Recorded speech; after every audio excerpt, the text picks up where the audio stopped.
अब जरा उत्तर प्रदेश आपको लेकर चलते हैं। भाजपा के अंदर सब कुछ ठीक नहीं है, इस पर तो अब कितने ही निबंध लिख डाले गए हैं, कितनी चर्चाएं की जा चुकी हैं, लेकिन आज कुछ उससे उलट हुआ है। आज देश में मनाया जा रहा है विभाजन विभीषिका स्मृति दिवस। इस पर सभी जगह जगह प्रोग्राम है। हमारे हर्षवर्धन जी भी इसी पर एक प्रोग्राम में जो है जाकर के अभी लेक्चर दे करके आए हैं। तो लखनऊ में योगी जी इस पर बोल रहे थे, उनके बाद केशव जी बोले। तो पहले मैं योगी जी की बात करता हूं। देखिए, योगी आदित्यनाथ ने, अब ऐसा लग रहा है कि मैं आपसे पहले प्रोग्राम की शुरुआत में भी मैंने कहा था, अब उनको लगता है कि भाई अब खुलकर ही बोलो, खुलकर ही चलना पड़ेगा जो हमारी पहचान है। और वो क्या है? वो है फायर ब्रांड हिंदुत्व। इसीलिए लोग उनको जानते थे, इसीलिए लोग उनको पहचानते थे, और इसीलिए लोग उनको अब भी पसंद करते हैं कि खरा खरा बोलते हैं। ये इनकी बात में लाग लपेट नहीं होता। पार्टी के और नेता बहुत कुछ करने की कोशिश करते हैं, ये जो है जैसा है वैसे का वैसा। जो आदमी ये कह सकता है मुख्यमंत्री बनने के बाद मैं ईद नहीं मनाता हूं, मैं टोपी नहीं लगा सकता, क्यों? आप बनाओ, आपका त्यौहार है आप बनाओ, मेरा त्यौहार दिवाली आएगा मैं मना लूंगा, मैं होली मना लूंगा। बिल्कुल क्लियर लाइन है। अब बांग्लादेश में जो चल रहा है उस पर योगी आदित्यनाथ को आप सुन लीजिए। योगी आदित्यनाथ ने कहा ये मजहबी उन्माद चल रहा है वहां पर, और ऐसे लोग हमारे यहां भी हैं। शब्द गौर कीजिएगा, मजहबी उन्माद चल रहा है। फिर उन्होंने कहा कि इस मजहबी उन्माद को हम लोग हराएंगे, परास्त करेंगे। लेकिन वहां के हिंदुओं पर जो अत्याचार हो रहे हैं, कोई यहां की पार्टी बोल ही नहीं रही उस पर। क्यों? क्योंकि वोट खिसक जाएगा, मुसलमान वोट नहीं देगा। योगी जी ये बात भी वो खुल करके कह रहे हैं। फिर वो आए कांग्रेस पर। उन्होंने कहा कि आज 14 अगस्त का दिन महत्वपूर्ण है, आज पाकिस्तान अपना स्वतंत्रता दिवस मनाता है। तो उन्होंने कहा कि भाई ये कांग्रेस की देन है कि आज आपके पड़ोस में एक नया मुल्क है पाकिस्तान, और उस वक्त मजहब के नाम पर बांटा, पाकिस्तान बनवा दिया, आज जाति के नाम पर बांट रहे हैं, देश के टुकड़े करना चाहते हैं। तो जाति के पॉलिटिक्स पर भी उनका ये प्रहार है। लोगों को एक तरीके से झंझोड़ने की कोशिश वो कर रहे हैं कि भाई मत जाति जाति मत करो, क्योंकि नुकसान उनको जो हुआ है उसके बाद तो वो यही कहेंगे ना।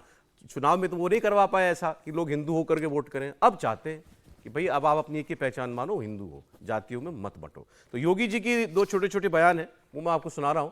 फिर मैं आऊंगा पार्टी पॉलिटिक्स के अंदर जो आज कुछ बदला हुआ दिखाई दिया वो क्या है। योगी जी को सुनिए। कि जो दृश्य 1947 में हुआ था वही दृश्य तो आज बांग्लादेश के अंदर हम सबको देखने को मिल रहा है। 1.5 करोड़ हिंदू किस तरीके से बांग्लादेश के अंदर आज चिल्ला चिल्ला करके अपने आप को, अपनी अस्मिता को बचाने के लिए गुहार लगा रहे हैं, और दुनिया के मुंह सिले हुए कथित सेकुलरिस्ट भारत के अंदर भी इनके मुंह सिले में एक भी शब्द इनका नहीं निकल रहा है, क्योंकि उनको भय है कि अगर इन निरीह कमजोर लोगों के पक्ष में इन्होंने आवाज निकाली तो इनका वोट बैंक खिसक जाएगा। कि आध्यात्मिक जगत में पाकिस्तान कोई वास्तविकता नहीं है, या तो उसका भारत में विलय होगा या पाकिस्तान इतिहास से समाप्त होगा, हमेशा के लिए समाप्त होगा। जो कार्य इतिहास में किसी युग में नहीं हुआ, वह दुर्भाग्य से सत्ता लोलुप कांग्रेस की सत्ता के प्रति अभिलिप्सा ने, लोलुपता ने त्रासदी के रूप में, विभाजन की त्रासदी के रूप में हम सबके सामने प्रस्तुत कर दी, और स्वतंत्र भारत को एक ऐसा नासूर दे दिया जो आज भी इस भारत में आतंकवाद के रूप में, उग्रवाद के रूप में, अलगाववाद के रूप में लगातार पूरे भारत को दंश दे रहा है। कौन नहीं जानता कि अगर तत्कालीन राजनीतिक नेतृत्व दृढ़ता का परिचय देता, दुनिया की कोई ताकत इस अप्राकृतिक विभाजन को मूर्त रूप नहीं दे पाती। लेकिन दृढ़ इच्छा शक्ति का अभाव, सत्ता लोलुपता, एन केन प्रकारेण सत्ता प्राप्त होनी चाहिए, इसके लिए चाहे देश को ही दांव पे क्यों न लगाना पड़े। और यही तो हुआ, यही 1947 में भी हुआ, और 1947 के बाद भी लगातार यही हो रहा है जब भी इन लोगों के हाथों में सत्ता आई, इन्होंने देश की कीमत पर राजनीति की। अब आप जरा गौर करो शब्दों पर व्यूअर्स, क्या कहा उन्होंने कि ये अप्राकृतिक विभाजन था, भारत का विभाजन अप्राकृतिक था। आप सोच लीजिए कि ऐसी कोई बात करने वाला आज आपको बीजेपी के अंदर भी कोई नेता अगर सुनाई मिल जाए, अगर आपको आज के दिन ही कोई ऐसी बात और कोई नेता कर दे, ये योगी आदित्यनाथ ही कह सकते हैं। ये योगी आदित्यनाथ ही कह सकते हैं कि या तो पाकिस्तान भारत में मिलेगा दोबारा, या पाकिस्तान का दुनिया के नक्शे से नामो निशान मिट जाएगा। और यही है असली मतलब जिसको आप कहते हो ना प्योर योगी, खालिस, वो यही है। देखिए, योगी आदित्यनाथ भगवाधारी है, लेकिन भारतीय जनता पार्टी में दो भगवाधारी नेता मुख्यमंत्री बने। एक तो उमा भारती बनी थी, कट्टर हिंदुत्व की बात उमा भारती भी करती थी। योगी आदित्यनाथ भी भगवाधारी मुख्यमंत्री बने, लेकिन दोनों में बेसिक फर्क रहा। उमा भारती कट्टर हिंदुत्व की बात जरूर करती थी, लेकिन पार्टी के अंदर उनकी वो अपनी स्वीकार्यता नहीं बना पाई जो योगी आदित्यनाथ ने पार्टी के अंदर और संघ के अंदर स्वीकार्यता अपनी बना के रखी है। और योगी कहा जाता है कि आदमी जब मुख्यमंत्री बन जाता है तो उससे देखना पड़ता है कि अब मैं प्रदेश का मुख्यमंत्री हूं, तो मुझे सबको साथ में लेके चलना पड़ेगा, मुझे थोड़ा सॉफ्ट हिंदुत्व की बात करनी पड़ेगी, मुझे सबका साथ सबका विकास की बात करना पड़ेगी। योगी आदित्यनाथ अपने प्रशासन में अपनी डिलीवरी में सबकी बात करते हैं, सबका साथ सबका विकास की, योजनाओं में भेदभाव नहीं करते, लेकिन जहां हिंदुत्व की बात आते हैं वो बहुत स्पष्ट बता देते हैं कि मैं मुख्यमंत्री रहूं या नहीं रहूं, मैं हिंदुत्व का सिपाही रहने वाला हूं, कट्टर हिंदुत्व की बात करूंगा। मुख्यमंत्री बनने से पहले जब वो सांसद थे तब भी वो ऐसी बात करते थे, और मुख्यमंत्री बनने के बाद भी उन्होंने स्पष्ट बता दिया कि मेरी राजनीति की लाइन क्या है, मैं मुख्यमंत्री रहूंगा। चारा भी नहीं है उनके पास। मतलब ये देखिए, अगर भाई देखिए, राजनीतिक चारा किसके पास होता है? जिसको लगता है कि महत्वाकांक्षा सत्ता की होती। अगर मैं ये लाइन पकड़ूंगा और कर मुझे मुख्यमंत्री पद से चला गया, मैं मुझे वोट नहीं मिले, मेरा पद चला जाएगा, तो मैं सबको साथ देने की कोशिश करता हूं। जब मुझे पद की लालसा होती है, वो तो कह चुके मैं यहाँ नौकरी करने नहीं आया हूं। पद की सर, पद की वो तो अलग बात है, तो इस लेकिन आदमी के ये भी मालूम है ना कि मुझे वोट यहीं से मिलेगा, वोट यहीं से मिलेगा।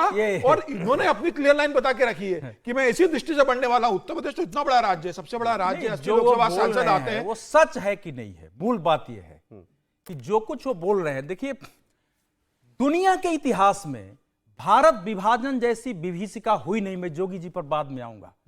पूरे विश्व का इतिहास देख लीजिए, किसी भी देश में 1.5 करोड़ लोगों का, उस समय की आबादी में 1.5 करोड़ लोगों का माइग्रेशन होना एक मतलब ऐसी परिस्थिति है कि कल्पना से रोंगटे खड़े होते हैं।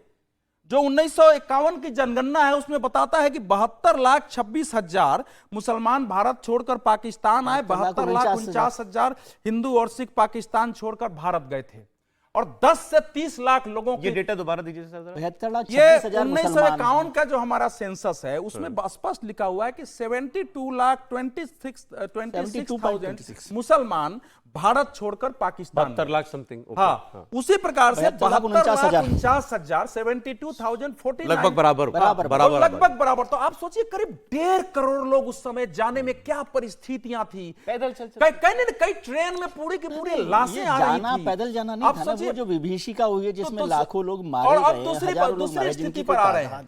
देखिए, कल हम लोग चर्चा कर रहे थे मुंबई में कुछ मुस्लिम नेताओं की बैठक हुई। आपको पहले इसी पर बात कर लूं आपसे। नहीं, एक पूरा तो बोल दूंगा तो एक कैप्सूल हो जाएगा, फिर आपको चर्चा करने में आसानी होगी। जो कल हम मीटिंग देख रहे थे 1909 में, इसी प्रकार से कुछ 1906 में मुस्लिम नेता ढाका में आप मुंबई वाली मीटिंग की बात कर रहे हैं? ना, उदाहरण दे रहा हूं कि विभीषिका ये दिवस याद उन्होंने जो कराया है, याद रखना वो क्यों करा रहा है।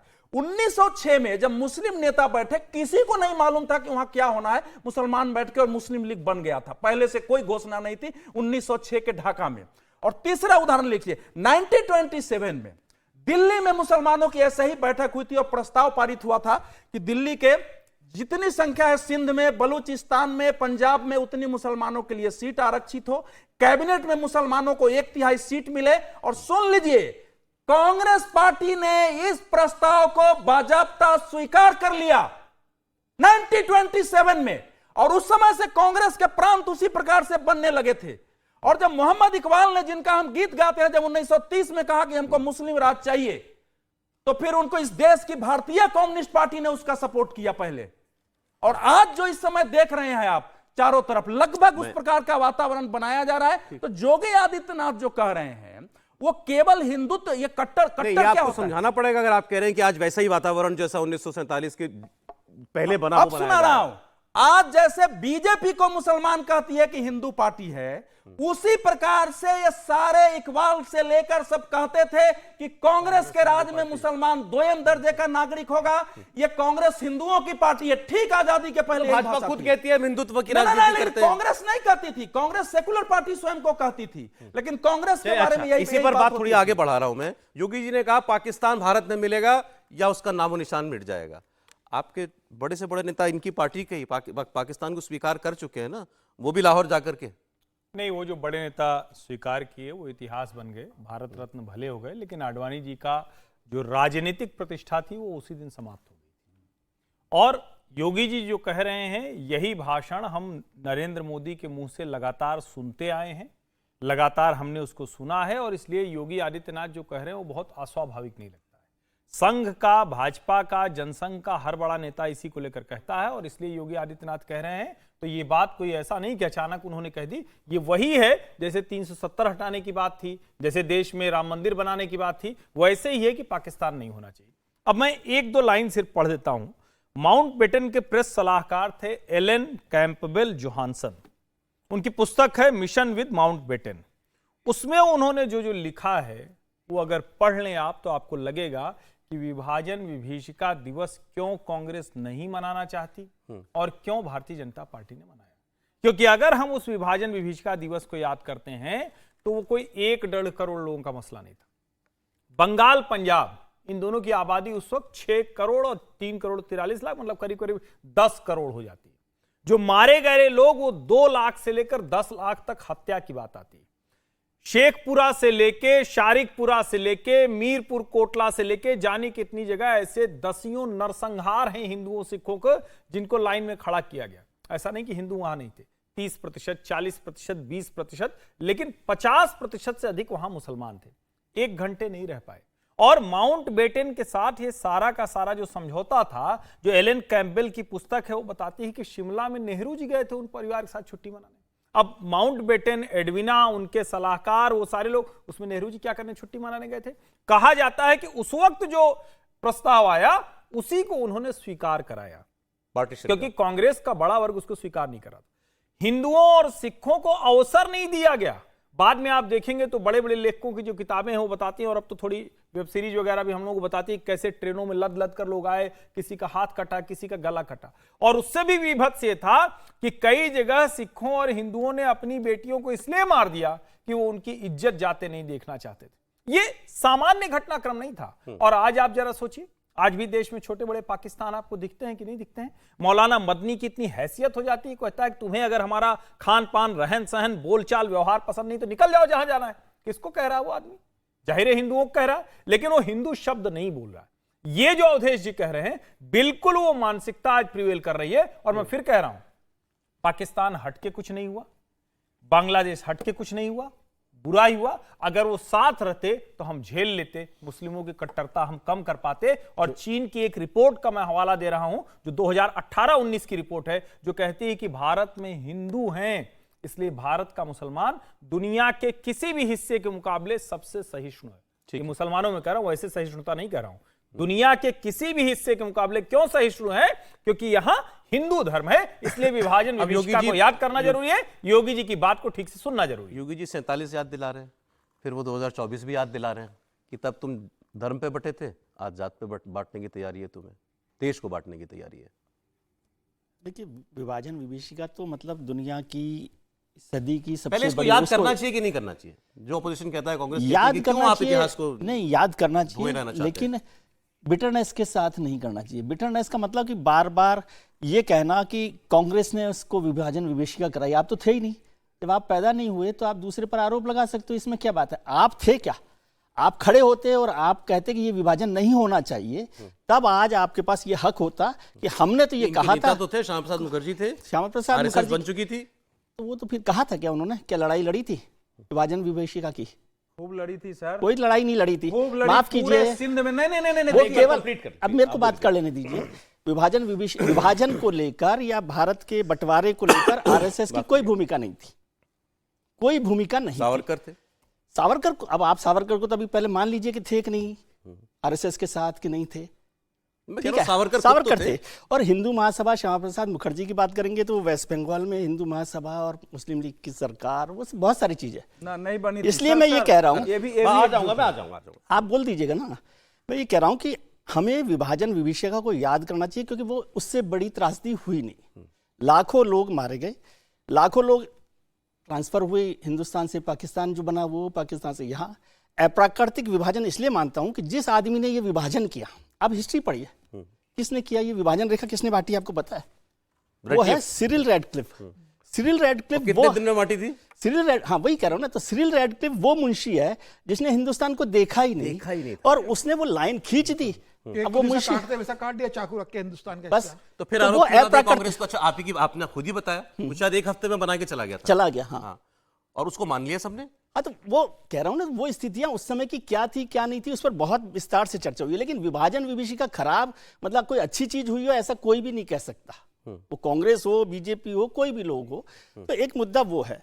दूसरी बात, अब पाकिस्तान को लेकर कर लीजिए। योगी जी जो बोल रहे हैं वो तो योगी जी की यूएसपी है कि पाकिस्तान को हम मिलाएंगे हिंदुस्तान मतलब नहीं, जो भी उनका बोलने का जो तरीका है हिंदुत्व को लेकर, कट्टर हिंदुत्व, वो उनकी यूएसपी है। और ये यूएसपी उनकी इस बात को काटता है कि जो आप कहते हैं कि पद की लालसा नहीं है, ये पद की लालसा है जो आपको इस यूएसपी पर लेकर आती है। असली बात यह, आप दूसरे तरीके से देखिए ना, साइड कॉइन का दूसरा हिस्सा क्या, क्योंकि आपको पद की लालसा है इसलिए आप अपने यूएसपी पे खड़े रहना चाहते हैं।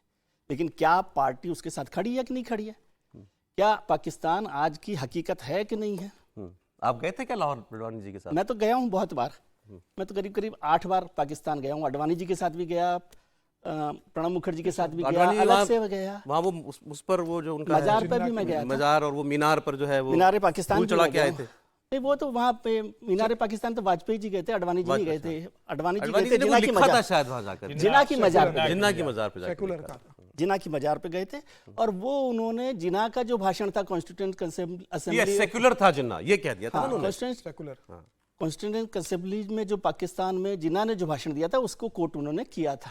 ठीक है, तो खैर वो इशू नहीं है। तो मुद्दा है कि यूएसपी, तो पार्टी को इसी पे लौटना पड़ेगा, योगी जी की लाइन पे। ये तो पार्टी को तय करना है, मेरी एडवाइस थोड़ी है। मैं तो कह रहा हूँ योगी जी क्यों कर रहे हैं, क्योंकि उनकी यूएसपी ये है और और योगी जी को इसलिए वोट चाहिए।